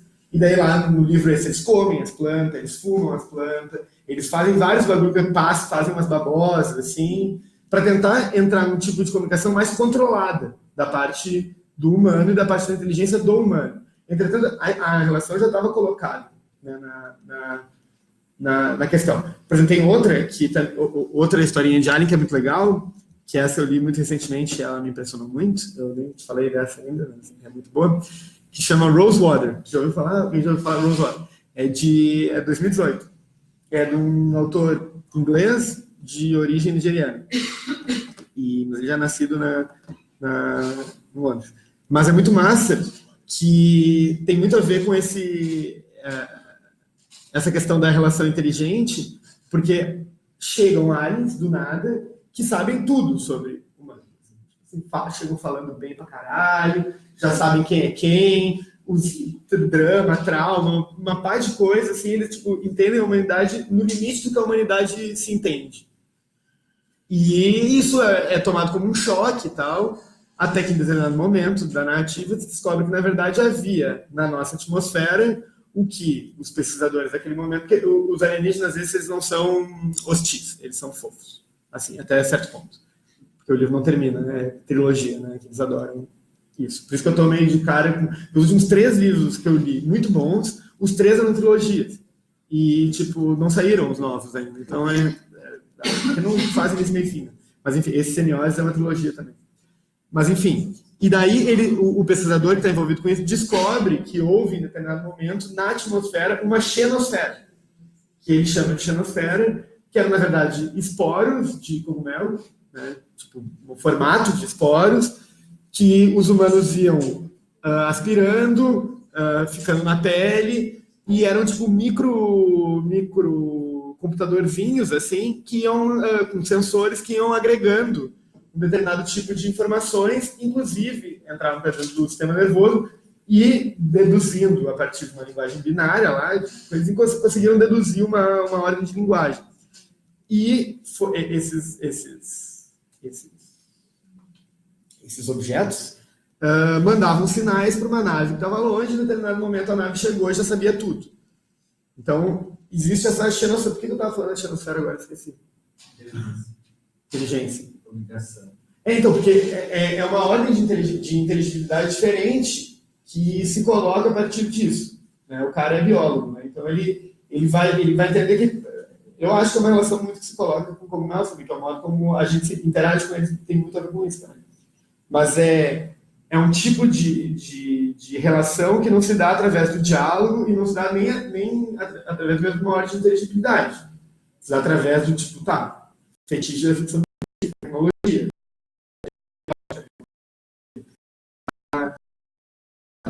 Mas é um jeito de explicar a possibilidade da narrativa avançar de vai ter relação dos aliens poder conversar com os humanos.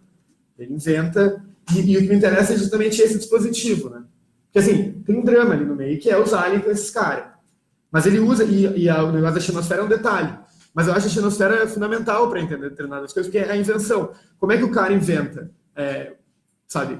O que eu tenho chamado, tem uma autora que vocês têm que conhecer, muito boa. Chama Marie-Louise Pratt. Que ela escreveu um livro que eu esqueci o nome agora. Eu tenho aqui no computador, mas depois eu vejo. Que é sobre zonas de contato. Ela faz uma história do modo como os europeus se relacionavam com os povos que eles ainda não tinham invadido completamente, ou não podiam, tinham medo, etc. E se criavam zonas de contato na borda de países, na borda, como é que chama? Fronteira. Onde se criavam os idiomas pidgin, crioulo, esses idiomas, né, fundidos, e inclusive formas econômicas muito específicas, tipos de relação que se colocavam ali. E daí ela diz, existe a necessidade, no deparar-se com um modo de criar uma zona de contato. O acontecimento xenológico, eu estou chamando de um acontecimento criativo, porque tu precisa criar essa zona de contato, mesmo que ela não seja geográfica, como foi no caso da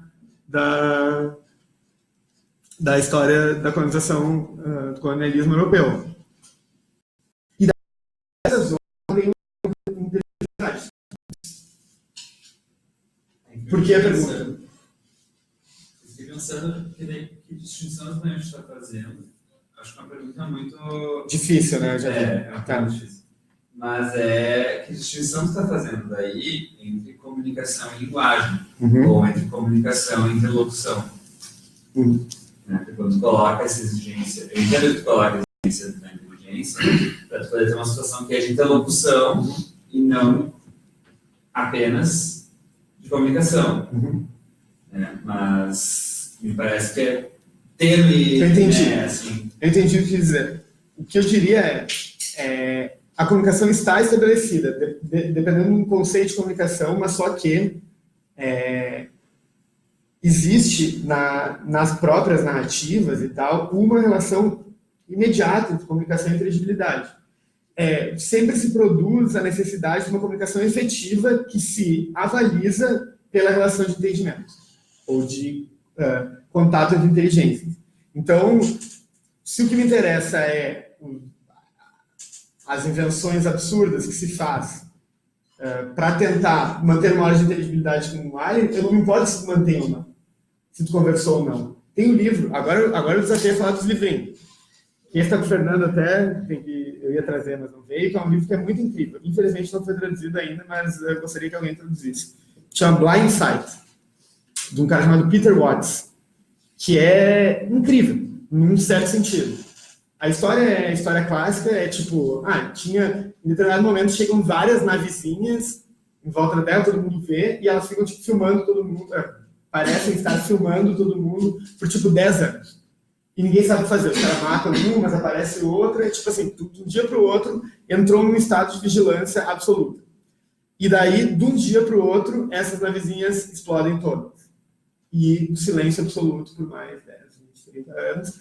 E isso deixa a gente, enquanto humano, encucado, no mínimo. No momento que não existiam, né? Não existia contato com alienígena até aquele momento. E daí mandam uma nave, em determinado momento, mandam uma nave para buscar lá um tipo de som que eles escutam para ir lá, porque lá vai ter os bichos e a gente vai saber que porra que eles queriam fazer quando estavam ali nos olhando por esse tempo todo. E daí, que é a nave Teseu, e daí eles vão lá, chegam perto da outra nave, que é a nave Horsecheck, do teste aqui, ou o personagem do Watchmen. Né? E daí eles ficam de frente a frente e começam a mandar sinais de binários e tal, e eles começam a receber respostas de volta. Respostas articuladas e tal, pergunta, resposta, mas as respostas são meio estranhas. Assim. Por um bom período, respostas estranhas, e os alienígenas começam a, tipo, os humanos começam a ficar cada vez mais irritados com as respostas dos alienígenas, os alienígenas começam a ficar irritados também, e se cria uma situação de conflito que, enfim, no fim, as duas naves explodem. Tá? Mas a questão é, durante isso tem um cara lá que meio que descobre que o que estava acontecendo era um experimento a definição do experimento da sala chinesa, que até o professor falou esses tempos, o Tarcísio falou, né? Que é... O que é o experimento da sala chinesa? Alguém pode explicar rapidez, assim? Não? Tá, o experimento da sala chinesa é um experimento que a pessoa não fala, mas... Fernando, tu sabe o experimento da sala chinesa certinho? Passe símbolo. Isso. Exatamente. O experimento da sala chinesa é um experimento que o Searle sugere, Acho que em que tu tem digamos assim, esse escaninho que tu pode colocar um símbolo chinês e tu vai receber de volta uma tradução, né? E tu tem esse problema em determinar se aquela tradução é feita humanamente ou por um computador. Exato. E é isso que acontece. E é um teste de Turing mais elaboradinho ali, mas é isso, tu fica alimentando. Isso. Exato. E daí tu fica alimentando algo com a tua linguagem e este algo vai entendendo e vai te respondendo com a tua própria linguagem. Vai fazendo essa tradução, um loop, que é basicamente isso que acontece nesse livro. E é interessante isso, né? Porque o cara descobre, porque as naves explodem e esse cara ainda... eu tô falando cara, mas é uma pessoa bastante indeterminada do ponto de vista do gênero. E esse cara, então, está contando isso, que ele descobre que era uma sala chinesa. Então, assim, eles estão entrando num tipo de relação que eles entendem que é comunicativa, mas que não há o pressuposto básico, que seria o pressuposto da comunicação, em geral, que é o da inteligibilidade. Então, tu entra num tipo de relação que tu acha que tu está falando com um ser, porque tu está perguntando e o ser está te respondendo, que esse ser não apenas entende o que tu diz, como também reflete como tu reflete. Só que, na verdade, aqueles seres ali não tinham absolutamente nenhuma relação de inteligibilidade com o que estava acontecendo. Eles recebem o sinal e replicam o sinal de volta. Era isso que estava acontecendo. Né? Esses seres, eles não têm uma coisa que é interessante, por isso que o Blindsight é bom para responder a pergunta capciosa do Fernando, que são seres que não se constituem, eles não têm o que poderia ser... não é consciência, eles não se reconhecem a si mesmos, pode ser? Autoconsciência? Pode ser algo do tipo. Sem ciência, isso aí. É sem ciência que eles não têm. Ou eles têm sem ciência e não têm consciência. Bom, eu não sei, eu não conheço a filosofia da mente separada, eu não sei. Mas a questão é... A subjetividade. Oi? Não tem tradução, não tem subjetividade. Então, tu tem um tipo de relação significativa que, inclusive, produz efeitos reais, morte para ambos os lados, sendo que e o modo como a morte é produzida é a partir do humano achando que está dialogando com um ser que dialoga como ele. Então, assim, é um não inteligente, ou um conceito de inteligência que não cabe, não é um corpo inteligente mesmo, nesse sentido, uma outra inteligência no sentido forte, daí, que cria essa relação conflituosa porque um precisa, ou, como tu falou, tem o requerimento de inteligência para entrar em qualquer tipo de relação. Né? Ele tem, eu preciso, se ele está me respondendo com palavras, eu preciso supor que essas palavras saíram de uma mente tal como a minha. Então, assim, a gente está comunicando aqui, vamos resolver os problemas, o problema do liberalismo, mas enfim, né? Se a gente dialogar bastante, vai dar tudo certo. Enfim, é isso, não dá nada certo. Pode ser, Fernandinho, muito difícil? Faz umas perguntas difíceis para mim. Pode ser, vou pensar. Tá bom. Bom, eu ia falar de vários alienígenas que dramatizam essa questão. Acho que falei de alguns. Me perdi mais na parte teórica e menos na... Mas aí vocês podem, se vocês quiserem, utilizar essa parte teórica para brincar com seus próprios alienígenas. Né? Vão ler lá e talvez funcione para alguma coisa. Mas eu recomendo, especialmente... Tem um que está saindo agora que eu acho que trabalha bem. Eu vou finalizar agora, 5 minutinhos. Que é esse chinês chamado Cixin Liu. Que ele escreveu esse livro chamado Problema dos Três Corpos. E tem uma continuação chamada Floresta Sombria. E vai sair, que é o Fim da Morte, eu acho, o último. Não sei se chama Fim das Mortes, Death End. Eu não sei se é assim que se fala. Mas vai sair para a Companhia das Letras agora, tipo, esse ano aqui ainda. E esse livro é massa porque, bom, é uma trilogia, um livro grande, é esse aqui. Esse embaixo dos usos aqui. Eu tenho o primeiro aqui. É fácil de achar e tal.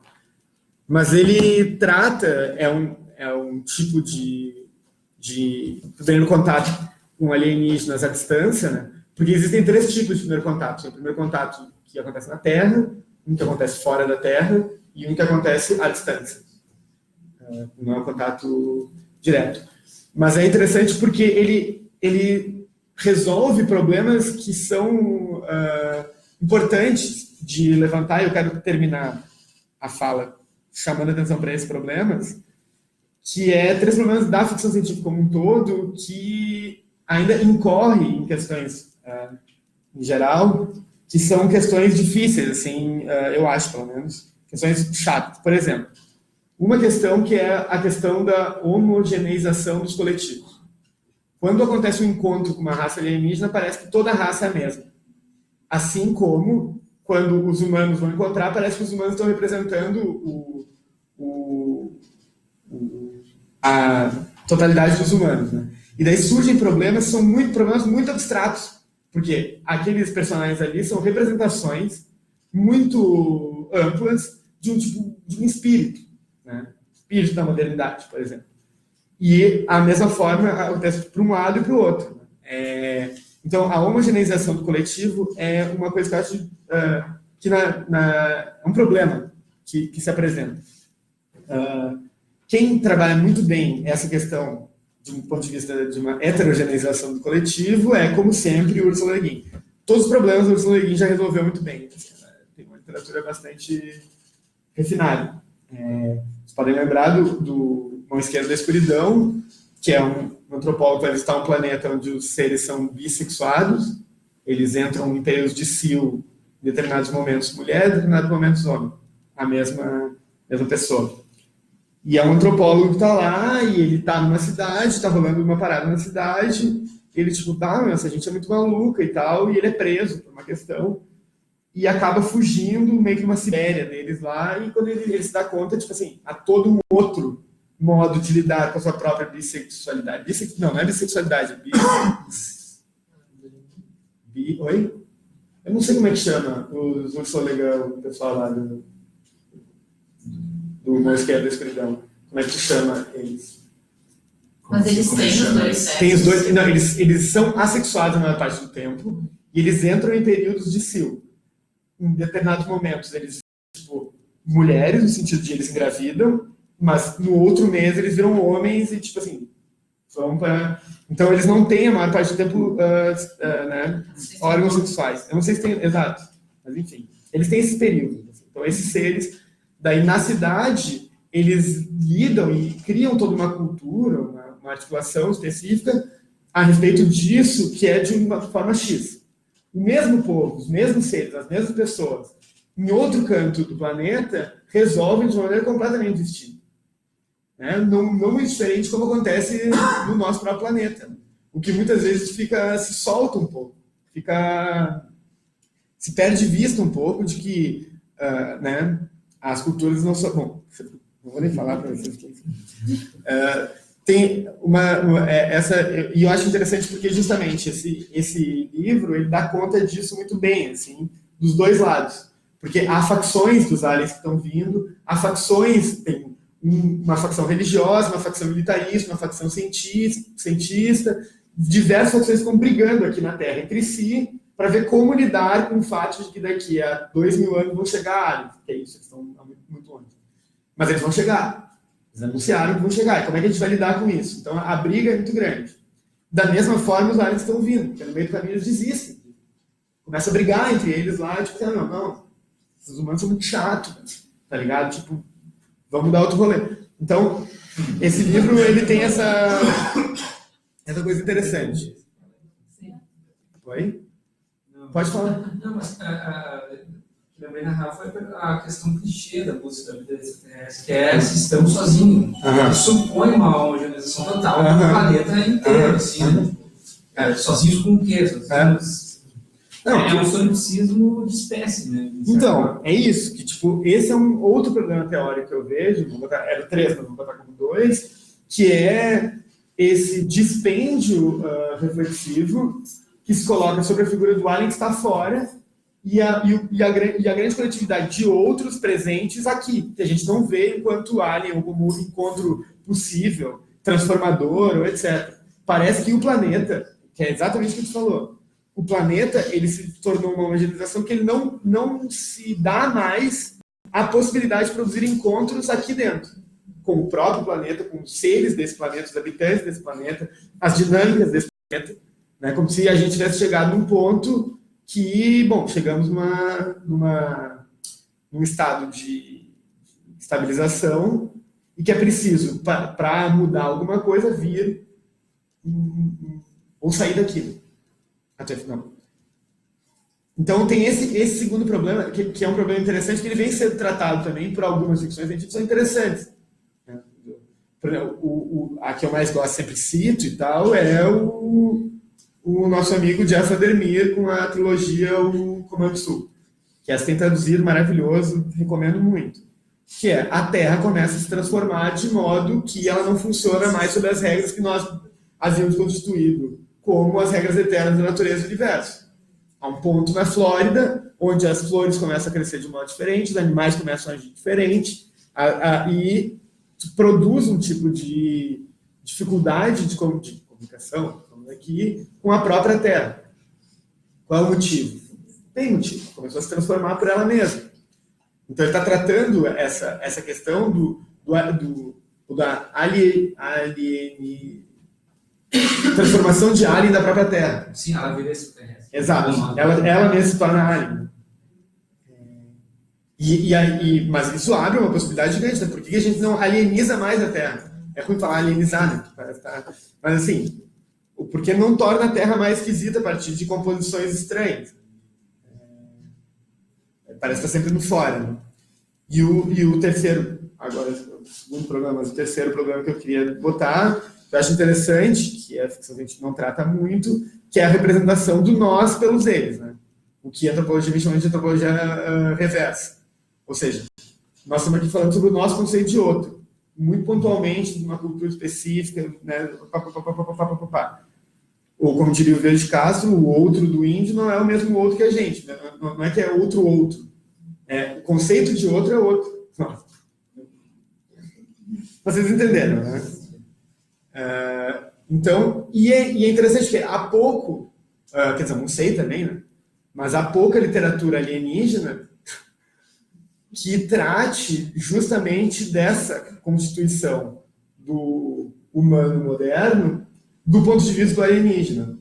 Então, são 3 questões que são interessantes especulativamente, porque são 3 questões que colocam, eu acho, problemas contemporâneos, assim, e que está de bandeja para ser trabalhado do ponto de vista do alienígena. Então, eu encerro por aqui. Que pergunta, se alguém mais tiver? Só perguntas curtas e que não perguntou ainda. É verdade. Eu falei demais, né? Não, falou. Não? Tá. Caiu aqui. Então tá, pessoal. Muito obrigado pela presença.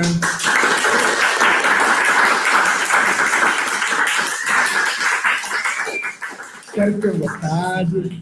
Não estava trying to reconnect ali. Opa! You'll be able to choose. Tá.